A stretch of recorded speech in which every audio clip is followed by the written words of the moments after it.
All right, Brandon, I've been following your films for a number of years, and I got to thank you for taking time out to talk about your new movie, Frost. Yeah, You know, absolutely. Thank you for having me in well, my office. your office.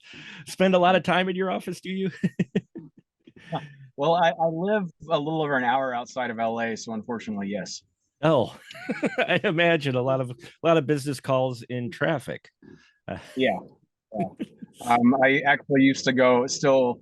I worked at a studio for many that'll be nameless for now for many sure. years. So when I first bought this house for the first like 6 or 7 months, I was driving in and out of LA every single day. And when I say a little over an hour, that's like without traffic. So I would often spend like 4 hours in my car, and it just got to be too much. Wow, 4 hours in the car. I can imagine how that Every is. day.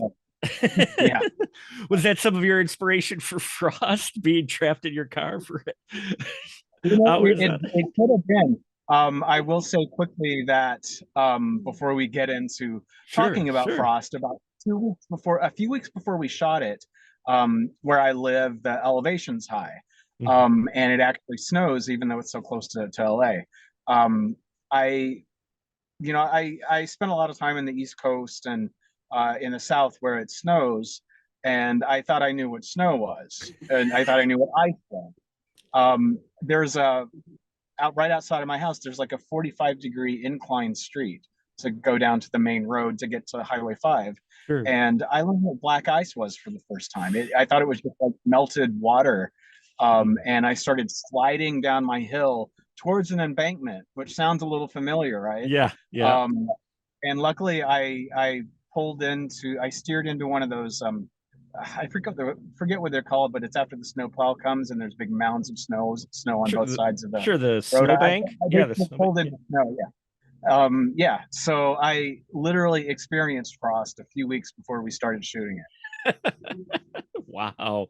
Well, I live in Wisconsin, so that's like every year we Oh, deal with some of that. yeah. It, huh?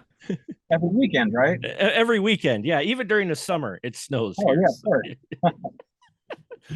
But yeah, Frost is coming out next week, and I am so happy to get to talk to you about that, and as well as hopefully a few other things, because I've been following your films for a while now, and always impressed with what you came up with. And with Frost, if you wouldn't mind telling my listeners a little bit about what it is. Okay. So this is a movie that we shot during COVID. All of us had movies that were supposed to happen, 2019, 2020 that were canceled. Mhm. And so we were antsy trying to get something done. And our friend James Cullen Bressick came to us with this story that he had found about a young woman who was trapped in snow in China. And he talked to us about doing something inspired by it, and then talked to the people at Cleopatra Entertainment, which is the Mhm. same company as Cleopatra Records, which did all the like goth and industrial stuff for many years, which I kind of grew up listening to. Nice. Well, that's like my entire like high school and college years is mostly Cleopatra albums. Sure. Um, so anyway, they dug the idea. They liked that it was semi based in truth, and a couple of months later, we were shooting it. Nice. I'd like to say there was some long development process, but there really wasn't. It was interesting though, because a lot of, big studios didn't really know what to do during COVID. Mhm. And or they were making movies literally based on COVID or based on the pandemic, which just isn't something I would do. So this ended up being kind of a challenge. It's a little bit different than what I had been doing before and since. It was kind of like getting back to our roots because all of us came from smaller movies where we really had to kind of hit the ground running and do a lot of things ourselves and had a small crew. So this is very much like that. But I'd like to think that we ended up accomplishing our goals and telling regardless of the challenges of shooting during COVID, I'd like to think that we told a complete story the best Mhm. we could with what we had at that time. And you did, and I always love the spirit of indie cinema, especially being able to do a lot with very little. And Mhm. you do that here because I mean it makes sense now when you mention it because you have a small cast. You can tell it's a small crew, not many locations, but still an effective story. I have covered I know some of James Cullen Bressick's work too. So when I saw his name was attached to this, I knew Yeah. we would be in for something because uh, a lot of veteran talent. You have a lot of people you like you've mentioned they've worked on bigger projects. Getting back to smaller Yeah. projects, did people and was there any problems or anything with wearing multiple hats again when making the film, or did you kind of fall back into the old habits like your roots? It took a little bit of time, but we Hmm. fell back into our own habits. Um, and it's interesting to think, some things that we did years and years ago, how you almost become spoiled when you have more resources. So you have to Right. stop, and it humbles you a bit and kind of reminds you like, oh yeah, yeah, this is, I don't know, it actually felt good doing that. Hmm. Um, sometimes, it's not a benefit to have a giant crew. Hmm. So, we only had a handful of people on this. We had the DIT that did the transfer of data. Sound, makeup, and costumes was the same person, a very small camera crew, and production design. It was like, what, 7 or 8 people, versus this one I just did in Thailand probably had 200 people. So it's not so much the number of crew that you have, but it's the heart in it and the chemistry of the people involved. Yeah, I was having a discussions with someone the other day about how I would love to see like taking a Spielberg or a Mm. Scorsese and having them give them a project and go, okay, you got $20,000. That's all you get. Make a Yeah, movie. yeah, yeah. A lot of people wouldn't know. They wouldn't know what to do. Hmm. I can actually, in December, I was in Thailand also doing a movie with Jeff Fahey was in it, and Hmm. he does small things, and he also still works with like Robert Rodriguez. Like he actually just come off of Robert Rodriguez's new movie the month before, Hmm. and he told me that a lot of these big guys that he works with couldn't do small movies, or they Right. couldn't do movies on the schedule that a lot of people are given these days, Yeah. which kind of amounts to 2 or 3 weeks. Um, that people that'll actually be good for guys like me, James, and others that are used to having to be creative and move quickly, as budgets inevitably get continue to kind of get smaller and schedules get tighter, which is not our choice, but Right. that's the world we live in. But you get more efficient as you mentioned, and maybe you cut a little bit out of what you might want to include on the script. Now, how long did it take you to shoot Frost altogether? In totality, about 8 days. Wow. Most of that were the scenes of Devaney and Vernon in Vernon's house, and then all the scenes in the car and when Hmm. Vernon was wandering in the woods. And all of that was done around Mount Pinos, north Hmm. of in Kern County, north of Los Angeles. And then Devaney and I just did a few days where we shot only like the beginning of the movie where she's driving to her dad's house, and we Hmm. shot all of the inserts where her hands are reaching for things in the car. Um, just because it was, with I have like kind of a very particular shooting style I like to use with dolly and Hmm. handheld and roving out and things like that. So the setups take a while. So I didn't want to sacrifice the style that or the camera language that I use. So when we shot everything in the car at the time, we knew that when it shows like Devaney reaching for objects under the seat or things Hmm. like that, that those would be separate shots on a separate day.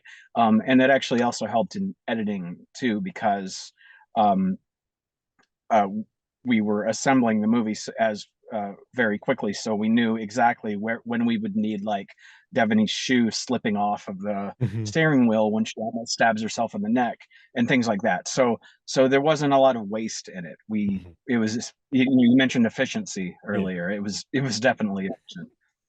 Yeah, you're using similar equipment to bigger budgeted films. That's what kind of is nice nowadays is that the cost as far as price tag goes, it seems to kind of level the playing field a little bit because the quality of video production overall look, I happen to have the Frost screener, the DVD. It looks gorgeous on here. The production value in that, for your equipment and that you're using, right, pretty much the same thing that the bigger names are using. Yeah, we own equipment, and Right. also I had access to like DaVinci Resolve and Mhm. basically everything that people use on a much larger movie. We have Mhm. the means to use as well, Right. and that's something that's actually leveled the playing field, and I think helped a lot of people progress. Is because in the past, even like 15 20 years ago, I think you didn't even have 24 frames a second video. Right.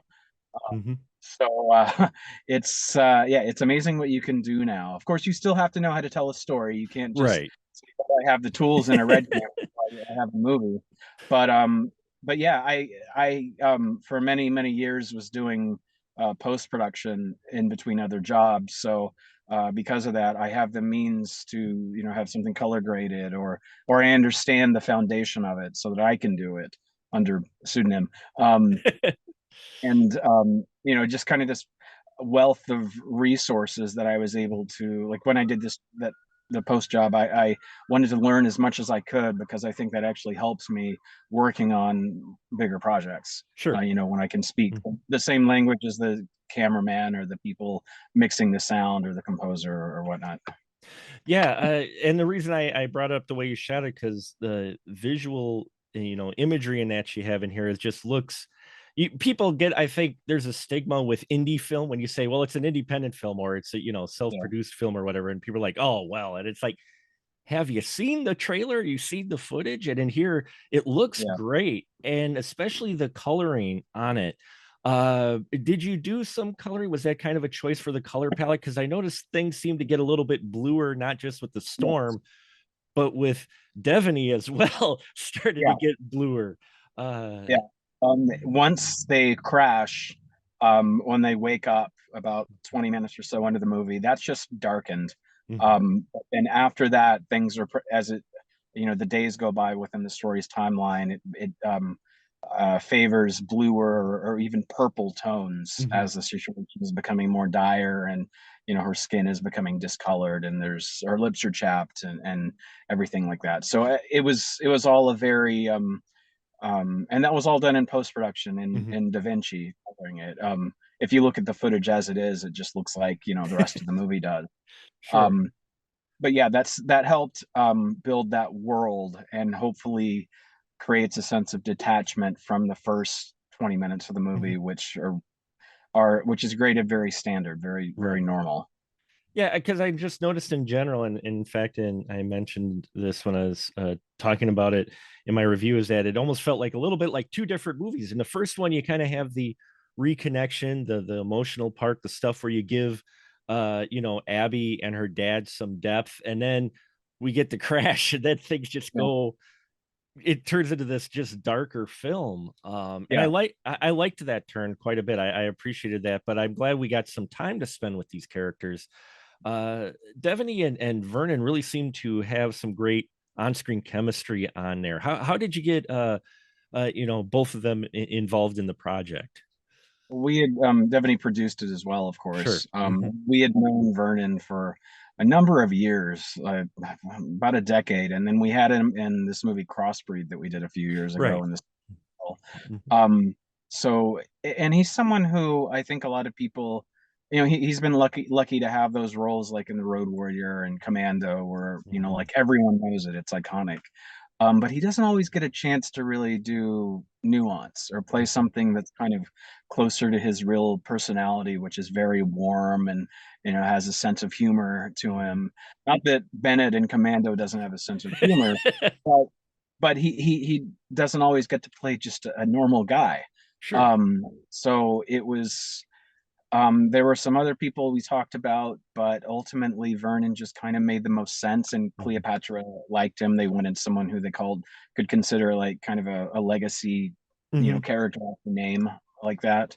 And he was very thankful to be able to do something that was dramatic and emotional, as opposed to just being like a caricature of something that he'd been in the past. Yeah, and he does great. I loved his role. I loved the scenes with both of them in it. It felt real, and I was really pulling for the characters.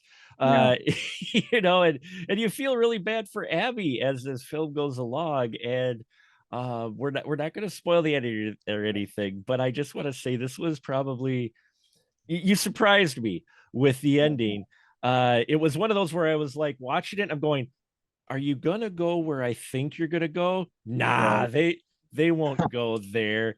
And you did. Was there ever a point where you said where you backed off and said, maybe not?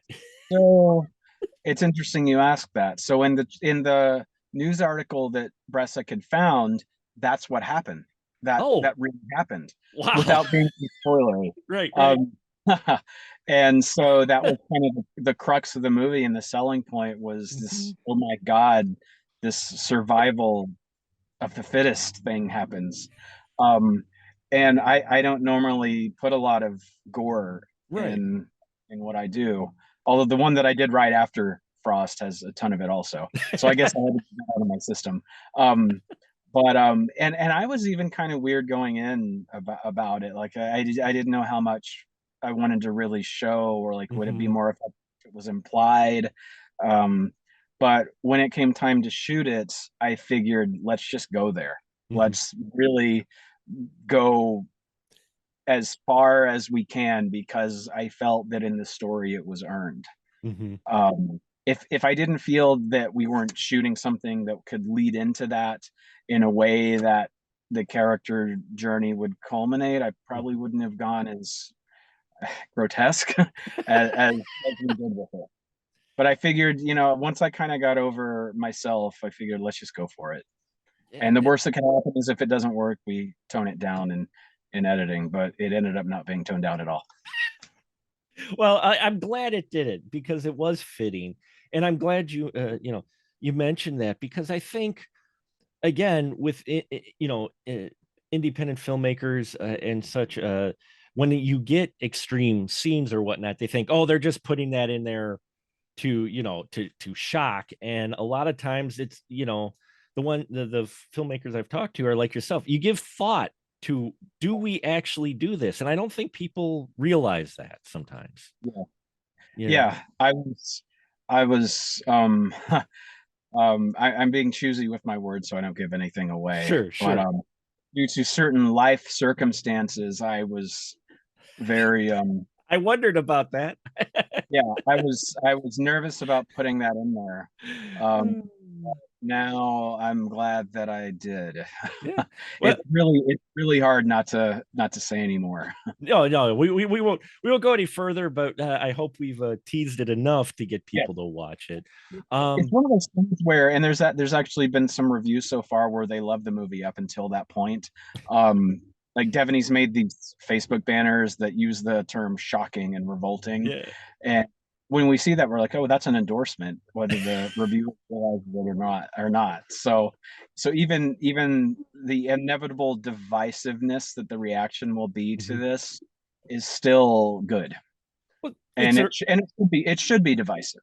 It shouldn't be something where people are like, "Oh my God, yeah," because then you're kind of sick. Um, but if you're put off, it worked. sure. Yeah. If you're there with it, it worked. Mhm. So that's hopefully that's what continues to happen as people see it. Well, I was with it. I'm not trying to sound like a twisted individual or anything, but well, I like filmmakers and seeing films take chances, because I Mhm. think so many films play it safe because they're worried about distribution or Yeah, purchasing, or they're thinking about the business end of it. And sometimes, not often, sometimes it feels like they may have compromised a little bit, especially in the big show, yeah. the big wide released films we get. I saw Green Inferno on the big screen, and I was one of the only ones Mhm. sitting in my chair giggling like a little schoolgirl when we get to the cannibal parts, Yeah, only because I was like, that I never thought I'd see on the big screen, you know. Um, and I will say I didn't think I'd see what I saw here. And considering your other bodies of work, I was very impressed you went there. Now, Was everybody on board with I'm sure they all read the script and they're good, or was there some extra uh push to Everyone was on board, as far as I know. as Um, as far as they yeah, told you, no right? one was, yeah. And when this isn't doesn't really reflect how the viewer is, but there's like a sense of satisfaction when you're shooting something and it goes right. Hmm. So even if someone wasn't on board when they saw the gags work, then they got all that giddy filmmaker rush going on. So if anyone was offended that was shooting it, they hit it well. Well, that's good. That's good.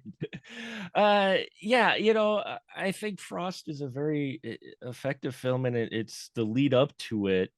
What would you say with it? Because there looked like a number of challenging scenes considering where you were shooting. What was one of the more challenging scenes for you, besides say that ending? But what was one of the more ones that really were kind of tough?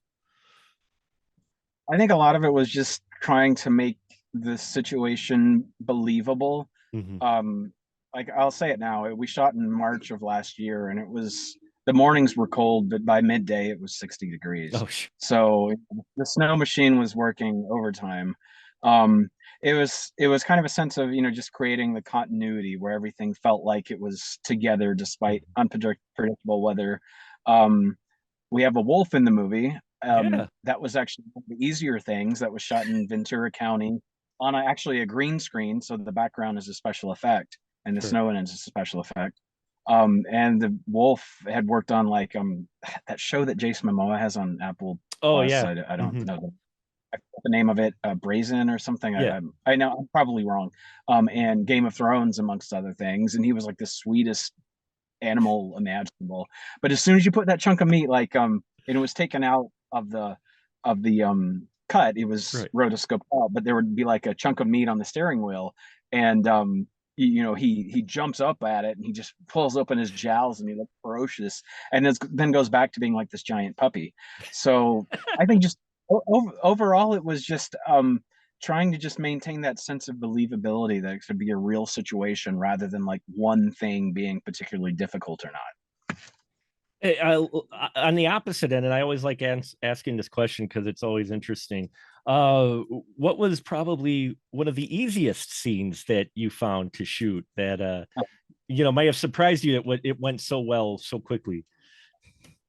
Um, Believe it or not, the ending. Really? Yeah, yeah.